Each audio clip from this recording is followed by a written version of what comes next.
Visualise करो खुद को उस विक्ट्री के लिए जो आपने उस हॉल में आंसर राइटिंग में लिखी थी। आपके पेरेंट्स आपको अप्रिशिएट कर रहे हैं कि आपने इतना अच्छे रिजल्ट लेके आए हो। अगले जो 10 से 13 दिन आएंगे, 10 to 13 डेज आएंगे, यहाँ पर एक टाइमर लगा के टाइमर सेट करो और एग्जाम हॉल की तरह पेपर लिखो, बार बार लिखो पेपर को। लेटर्स किस तरीके से आपको लिखना है, किस फॉर्मेट में होना चाहिए वो आपको पता होना चाहिए। उससे आपको नंबर अच्छे मिलेंगे, मोर देन इनफ है। आप बहुत अच्छा करने वाले हो। अगर आप डिस्कस करोगे तो हो सकता है कि आपको लगे कि मैं ये मेरा छूट गया है, लेकिन ऐसा नहीं है। आपने सब कुछ पढ़ा हुआ है, आप बस काम होके जाओ और चुपचाप जाके अपना एग्जाम लिखो। हेलो माय डियर फ्रेंड्स, मेरा नाम है देवेश प्रताप सिंह। मैं आपको लुधियाना विद्यापीठ में सोशल साइंस पढ़ाता हूँ। आज हम बात करने जा रहे हैं हमारे एग्जाम्स को लेके। आखिरी के 15 दिन बचे हुए हैं, इसको हमें कैसे टारगेट करना है, हमारी क्या स्ट्रेटजी रहनी चाहिए, क्या माइंडसेट होना चाहिए जो हम लेके जाएं एग्जाम में और ज्यादा से ज्यादा आउटपुट ला सकें, अच्छा रिजल्ट लेके आ सकें, उस पर डिस्कस करेंगे। तो ये 15 डेज आप क्या करो जिससे आपका एग्जाम अच्छा हो सके। फर्स्ट ऑफ ऑल, आपने साल भर पढ़ाई की है, अपने ऊपर कॉन्फिडेंस रखो। आपने पढ़ा है, पहले मानो कि हाँ मैंने पढ़ा है और मैं बहुत अच्छा करने वाला हूं। प्रिपेयर योर सेल्फ मेंटली कि आपकी तैयारी बहुत अच्छी है। डाउट्स, अगर आपने जो पढ़ाई की है उसमें आपके कुछ डाउट्स रह गए हैं, अगर आप उनको छोड़ के आगे बढ़े हो तो उन डाउट्स को किल करने का, खत्म करने का टाइम आ चुका है। उन डाउट्स पे कमांड करनी है हमें, जिससे हम एग्जाम्स में अच्छा कर सकें। आप अपने ऊपर कॉन्फिडेंस इस तरीके से रखोगे कि आई एम प्रिपेयर्ड, मैंने जो साल भर पढ़ाई की है मैं उसको लेके पूरी तरीके से प्रिपेयर हूँ, कैपेबल हूँ। कोई भी कैसा भी क्वेश्चन आ जाएगा उसको सॉल्व करने के लिए, और मैं एग्जाम को क्रश कर दूंगा। ठीक है, इस तरीके का माइंडसेट आपका होना चाहिए। विजुलाइज करो खुद को कि आप एग्जाम्स देने जा रहे हो और आप जब आंसर्स लिख रहे हो आप अच्छे से आंसर लिख रहे हो। क्यों? क्योंकि आपको आता है, आपने पढ़ा है, उस पर आपको फुली फुली ट्रस्ट होना चाहिए और आप एक अच्छा आंसर लिख रहे हो। विजुलाइज करो खुद को उस विक्ट्री के लिए जो आपने उस हॉल में आंसर राइटिंग में लिखी थी। आपके पेरेंट्स आपको अप्रिशिएट कर रहे हैं कि आपने इतना अच्छे रिजल्ट लेके आए हो। इस चीज को इमेजिन करो, विजुलाइज करो, आंखें बंद करके एक बार। डेली रूटीन, आपका डेली रूटीन आज से 15 दिन क्या होने वाला है उस पर बात करते हैं। सुबह अर्ली मॉर्निंग उठो, ठीक है, पानी पियो, हाइड्रेट रखो खुद को। सबसे पहले पानी पीना बहुत जरूरी है, हाइड्रेट रखो खुद को। और ये टाइम ऐसा टाइम है जहां पर फोकस हम ज्यादा से ज्यादा कर सकते हैं, तो हमें इंटेंस स्टडी यहीं पर सबसे ज्यादा पढ़ाई करनी है। मॉर्निंग में हमें अच्छे से पढ़ाई करनी है, हम सबसे ज्यादा फोकस यहां पे कर सकते हैं। बढ़िया से पढ़ाई करो, फिर उसके बाद आफ्टरनून में आते आते एक हेल्दी फूड खाओ, अच्छा खाना खाओ, हेल्दी फूड खाओ और पावर नैप लो। दोपहर में हो सकता है खाना खाने के बाद हम थोड़ा सा थक जाते हैं, इतना पढ़ चुके होते हैं, तो एक पावर नैप लो, 15 से 20 मिनट की, 15 to 20 मिनट्स की आप एक पावर नैप लो। फिर जो सब्जेक्ट आपने उठाया था उसको पढ़ो बार बार, ठीक है, उसमें कोर कॉन्सेप्ट समझो उसके। और उसके बाद शाम आते आते, इवनिंग आते आते फिर हमें थोड़ी थोड़ी भूख लग जाती है ना, तो इस स्नैक्स यहाँ पर खा सकते हो, हल्का फुल्का स्नैक्स खाओ और रिवाइज करो जो दिन भर पढ़ा है आपने। आप उसको रिवाइज करो, पूरे दिन भर आपने जो पढ़ा हुआ था, सुबह से लेकर दोपहर में आपने जो पढ़ा था, शाम को जो पढ़ा था, उसको रिवाइज करो। रात आते आते आप एक अच्छी नींद लो, बिकॉज मेंटल हेल्थ के लिए, आपको याद रखने के लिए, चीजों के लिए आपको सोना बहुत जरूरी है। 7 to 8 आवर्स की आप एक अच्छी नींद लो। ये 15 दिन आपको पैनिक नहीं होना है, 7 to 8 आवर्स बहुत अच्छी नींद लो। ये आपका डेली रूटीन रहना चाहिए 15 डेज तक।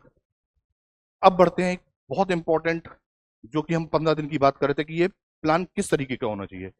फर्स्ट 4 डेज, फर्स्ट 4 डेज हमें रिवीजन रखना है। जो वीक एरियाज हैं, जो हमारे वीक पोर्शंस हैं, उनको बार बार पढ़ना है, कॉन्सेप्ट्स को क्लियर करना है, कॉन्सेप्ट्स बिल्ड करने हैं। फर्स्ट 4 डेज तक आप कोई भी सब्जेक्ट हो जहां पे आपको लगता है कि मेरा ये वीक है, उस पे कमांड बनानी है अपनी। ठीक है, फर्स्ट 4 डेज क्या करना है, हमें कॉन्सेप्ट्स पे कमांड बनानी है, वीक एरियाज को पढ़ना है। फिर 5 to 9 डेज, जो अगले 5 to 9 डेज हैं, उसमें हमें क्या करना है, हमें करना है हैवी प्रॉब्लम्स को सॉल्व। जो डिफिकल्ट क्वेश्चंस है हमें वो सॉल्व करने आने चाहिए। चीजों को मेमोराइज करो, जो आपने पढ़ा हुआ था वो दिमाग में रखो उसको। ठीक है, इमेजिन करो उन चीजों को कि आपने वो क्या क्या पढ़ा था, उसको मेमोराइज रखो, मेमोरी में रखो, अपने 10 to 13 डेज, बाकी के जो अगले जो 10 से 13 दिन आएंगे, 10 to 13 डेज आएंगे, यहां पर एक टाइमर लगा के टाइमर सेट करो और एग्जाम्स हॉल की तरह पेपर लिखो, बार बार लिखो पेपर को। ओके, ये 3 से 4 दिन आपको आंसर राइटिंग्स करनी है। लास्ट के 2 डेज आप रिलैक्स करो, चिल करो, आपने बहुत पढ़ाई की है, आपको सब आता है, ठीक है, लेकिन इसका मतलब ये नहीं कि आप पढ़ाई बिल्कुल छोड़ दो, नहीं, रिविजन्स करते रहो। आपने चिट नोट्स बनाए होंगे, शॉर्ट नोट्स बनाए होंगे, ठीक है, उनको प्रिपेयर, उनको आप बार बार रिवाइज करो। इसके साथ साथ सब्जेक्ट डोमिनेशन, आप अलग अलग सब्जेक्ट को किस तरीके से टारगेट कर सकते हो, जैसे कि मैथमेटिक्स। मैथमेटिक्स में देखो कि जो हाई वेटेज चैप्टर्स हैं वो कौन से हैं, जैसे क्वाड्रेटिक इक्वेशन हो गया, अर्थमेटिक प्रोग्रेशन हो गया, ट्रिग्नोमेट्री हो गई। इन चैप्टर्स को हमें ज्यादा से ज्यादा लगाना है। इसमें जो भी क्वेश्चंस बार बार आ रहे हैं हमें उन्हें प्रैक्टिस करनी है। क्यों? क्योंकि ये हमें ज्यादा नंबर दिलाएंगे। फिर हम फॉर्मूला शीट्स की बात करते हैं। ये आपको जो भी फॉर्मूलाज उस चैप्टर से रिलेटेड होते हैं आपको वो याद होने चाहिए, आपके टिप पे होने चाहिए। क्यों? फॉर एग्जाम्पल एक सोल्जर है, जैसे मान लो वो सोल्जर अगर बॉर्डर पे खड़ा है और उसके पास में गन नहीं है और उससे लड़ाई करने के लिए बोल दिया जाए तो वो लड़ सकता है? नहीं लड़ सकता। उसी तरीके से मैथ्स में अगर आपके पास फॉर्मूलाज नहीं है, आप क्वेश्चंस को करना आपके लिए डिफिकल्ट हो जाएगा या नहीं बनेंगे। इसलिए फॉर्मूलाज याद होने चाहिए, आपके टिप पे होने चाहिए। एनसीईआरटी एग्जांपल्स होने चाहिए, आने चाहिए आपको। हम लोगों ने बहुत बार देखा कि एनसीईआरटी एग्जांपल जो है डायरेक्ट क्वेश्चंस एनसीईआरटी एग्जांपल से उठ के आ जाते हैं पेपर में। वो आपको एवरी क्वेश्चन, हर क्वेश्चन आपको सॉल्व होना चाहिए। लास्ट 5 इयर्स के क्वेश्चंस आपने कम से कम 5 साल के पेपर्स लगाए हों। मैं कहता हूं कम से कम 2 से 3 बार आप लगाओ इन 5 साल के पेपर को। ये 5 इयर्स के पेपर्स हैं, उनको कम से कम 2 से 3 बार सॉल्व करो, ठीक है। साइंस की बात करें, जैसे कि फिजिक्स, केमिस्ट्री, बायोलॉजी हो गया। फिजिक्स में जो न्यूमेरिकल्स, जो क्वेश्चंस आ रहे हैं, रे डायग्राम आ रहा है, उसको आप सॉल्व करो, न्यूमेरिकल्स को बॉक्स में उसको आंसर को रखो। केमिस्ट्री में जैसे कि बैलेंसिंग हो गई, आपको बैलेंसिंग आनी चाहिए, केमिकल कंपाउंड्स आपको आने चाहिए, कार्बन्स एंड इट्स कंपाउंड आने चाहिए, केमिकल रिएक्शंस के बारे में आपको अच्छे से पता होना चाहिए। बायोलॉजी, बायोलॉजी में डायग्राम्स का बहुत इंपॉर्टेंट रोल होता है। आप नीट एंड क्लीन डायग्राम्स बनाओ, डायग्राम्स को अच्छे से अंडरलाइन करो, ठीक है, चीजों को बताओ, जिससे कि आप ज्यादा से ज्यादा नंबर ला सकते हो। बायोलॉजी के कुछ इंपॉर्टेंट चैप्टर जो हम लोग बात कर सकते हैं, लाइफ प्रोसेस हो गया, हेरिडिटी हो गया, ओके। सोशल साइंस, एसएसटी की बात की जाए तो यहाँ पर हिस्ट्री में जैसे नेशनलिज्म इन इंडिया चैप्टर है, यहाँ पर आपको डेट्स याद होनी चाहिए, कांग्रेस सेशंस कब हुए वो याद होना चाहिए आपको। ज्योग्राफी में मैप, मैं बात करूँ अगर मैप की, मैप एक फ्री के मार्क्स है, आपको बड़े आराम से मिल सकते हैं अगर आप कमांड बनाते हो मैपिंग में। लेबल करो, बार बार खाली मैप लेके आओ, उसमें कांग्रेस सेशन कब कहाँ हुआ था उसको मार्क करो, बार बार प्रैक्टिस करोगे तो फ्री के मार्क्स हैं, आपको बड़े इजीली यहाँ पे मिल सकते हैं। सिविक्स और इकोनॉमिक्स की बात करूं अगर मैं, तो फिर आपको यहाँ पे डेफिनेशंस अच्छे से याद होनी चाहिए, ओके, डेफिनेशंस याद होनी चाहिए। पावर शेयरिंग, फेडरलिज्म जैसी चीज जो चैप्टर्स हैं, इनके कॉन्सेप्ट्स आपको पता होने चाहिए। बस इतना आपको पता होगा, आप एसएसटी में भी अच्छे मार्क्स लेके आ रहे होगे। इंग्लिश लैंग्वेज पेपर्स की बात करें, इंग्लिश और हिंदी की, तो इंग्लिश में जैसे कि फॉर्मेटिंग जो है वो किंग है। लेटर्स किस तरीके से आपको लिखना है, किस फॉर्मेट में होना चाहिए, वो आपको पता होना चाहिए, उससे आपको नंबर अच्छे मिलेंगे। अनसीन पैसेज जैसे हो गया, उसके लिए आप पहले अनसीन पैसेज को अच्छे से पढ़ो, क्वेश्चन पूछा क्या गया है फिर उसका आंसर दो। कई बार हम लोग जल्दी जल्दी में पढ़ देते हैं और ठीक से पढ़ा नहीं है तो आंसर गलत कर देते हैं, इसलिए हमें पता होना चाहिए क्वेश्चन में पूछा क्या गया है। इसलिए अनसीन पैसेज को बार बार पढ़ो और फिर आंसर लिखो, ठीक है। कम से कम 15 मिनट्स दो क्वेश्चन जो अनसीन पैसेज है उसको पढ़ के आंसर लिखने में।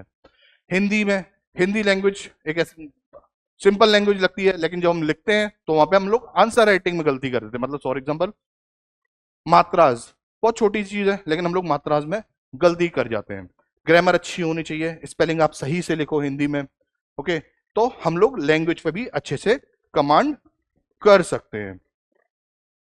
इसके साथ साथ आपको क्या करना है और क्या नहीं करना है, जैसे कि डूज में आपको कम से कम 15 मिनट तक, फर्स्ट 15 मिनट्स आपको पढ़ना है पेपर को। पेपर को अच्छे से पढ़ो, एनालाइज करो, समझो पेपर को, पेपर में क्या क्या आया हुआ है, आपने पढ़ा हुआ है वो सब चीजें। मार्जिन, कॉपी में मार्जिन छोड़ो, स्पेस छोड़ो, जैसे कि आप अच्छे से आंसर्स लिख सको, ठीक है। मार्जिन बनाओ। हाईलाइट कीवर्ड्स, ये बहुत इंपॉर्टेंट है। जो कीवर्ड्स है आप उनको अच्छे से कीवर्ड्स को हाईलाइट करो, ठीक है। बोल्ड लेटर्स में लिख सकते हो या फिर अंडरलाइन कर सकते हो उनको, जिससे कि जो एग्जामिनर है वो देख सके कि हाँ आपने, वो इजली इन चीजों को, कीवर्ड्स को चेक कर सके। डोंट्स में आप क्या कर सकते हो, जैसे कि आप अपने पहले डूज एंड डोंट्स में आप स्टेशनरी का सामान अपना पहले से प्रिपेयर रखो कि मुझे एग्जाम हॉल में क्या क्या लेके जाना है। आपके पास में ड्रेस कोड, आपका स्कूल की जो ड्रेस है वो प्रॉपर प्रेस होनी चाहिए, आप उसको एग्जाम में पहन के जाने वाले हो। आपका जो एडमिट कार्ड है वो आप पहले से निकलवा के रख लो अपने पास में, लास्ट मोमेंट के लिए बिल्कुल मत बैठो, ठीक है। एडमिट कार्ड मैंडेटरी है, आप इसको के बिना एग्जाम हॉल में एंटर नहीं कर सकते हो, इसलिए एडमिट कार्ड पहले ही से रखो अपने पास में। टाइम मैनेजमेंट, ये बहुत इंपॉर्टेंट चीज है। कई बार हम लोग क्या करते हैं, हमें पता होता है आंसर, लेकिन हम लोग कहीं ना कहीं क्वेश्चन में कुछ ट्रिकी चीज आ जाती है और हम नहीं कर पाते हैं, या क्वेश्चन डिफिकल्ट है, लेवल डिफिकल्ट है, हम अपने ईगो पे ले जाते हैं। ईगो पे नहीं जाना है हमें, उस क्वेश्चन को अभी आगे बढ़ जाना है स्किप करके। हम उसको करेंगे, लेकिन पूरा पेपर अटेम्प्ट करने के बाद वापस आके इस क्वेश्चन को करेंगे, ठीक है। तो स्टक नहीं होना है एक ही जगह पर, एक क्वेश्चन को लेके हमें पूरा पेपर सॉल्व करना है। इसीलिए स्टार्टिंग में 15 मिनट्स दिए गए कि आप 15 मिनट तक पेपर को पढ़ो, ठीक है। क्वेश्चन पे अटकना नहीं है। इसके साथ साथ अब आपके पास में क्या एग्जाम डे की स्ट्रेटेजी होनी चाहिए, किस तरीके से आप अप्रोच करो। आप सुबह अच्छे से उठो मॉर्निंग में और अपने आप को कुछ हल्का फ्यूल अप करो, मतलब कुछ हेल्दी स्नैक्स, ब्रेकफास्ट करो। रीच अर्ली, कई बार हम क्या करते हैं, हम लोग घर में पढ़ते रहते हैं, एग्जाम है, हम पढ़ रहे हैं और हम एग्जाम्स के लिए लेट हो रहे होते हैं। हमें पता नहीं, हम सोचते हैं कि हमारे यहाँ से, घर से स्कूल तक की दूरी 10 मिनट्स की है, 15 मिनट्स की है, हम वही मान के चल रहे होते हैं। और हो सकता है उस दिन जाम लगा हुआ है, तो हम वहां पैनिक होने लगते हैं। वो नहीं होना है, हमें एग्जाम हॉल के बाहर 30-45 मिनट या 1 आवर पहले ही पहुंच जाना है, जिससे कि हम लोग पैनिक ना हो। स्टे काम, चुप रहो, आपने जो पढ़ा है वो बहुत है, मोर देन इनफ है, आप बहुत अच्छा करने वाले हो। अगर आप डिस्कस करोगे तो हो सकता है कि आपको लगेगा कि मैं, ये मेरा छूट गया है, लेकिन ऐसा नहीं है, आपने सब कुछ पढ़ा हुआ है। आप बस काम होके जाओ और चुपचाप जाके अपना एग्जाम लिखो, आंसर प्रैक्टिस करो। अटेम्प्ट स्ट्रेटजी, अपने ऊपर कॉन्फिडेंस रखो कि मैं सारे सेक्शंस को सॉल्व करूंगा, ठीक है, सारी चीजों को मैं कवर अप करूंगा और आंसर्स लिखूंगा, ओके। सारे सेक्शंस कवर करने हैं। इसके बाद हमारी जो मशीन है, हमारी बॉडी, हमारा ब्रेन, हमें उसको भी ख्याल रखना है पूरी तरीके से। पानी पीते रहो, हाइड्रेशन, मैं बार बार बोल रहा हूँ, हाइड्रेशन, पानी पीना बहुत जरूरी है। एक अच्छी नींद लो जिससे आपका दिमाग संतुलित रहे, बैलेंस रहे। 4-7-8 रूल, अगर आपको स्ट्रेस हो रहा है एग्जाम्स को लेके, जो कि होता है जनरली एग्जाम्स में, किसी को भी होगा, क्यों होगा, क्योंकि हमने पढ़ाई की है और वो टाइम आ गया जब हमें अपने आप को प्रेजेंट करना है। तो एक टेक्निक है 4-7-8 टेक्निक, आप उस पर काम कर सकते हो। 4 सेकेंड्स तक जो आपकी ब्रीथ है उसको इनहेल करो, 7 सेकेंड तक होल्ड रखो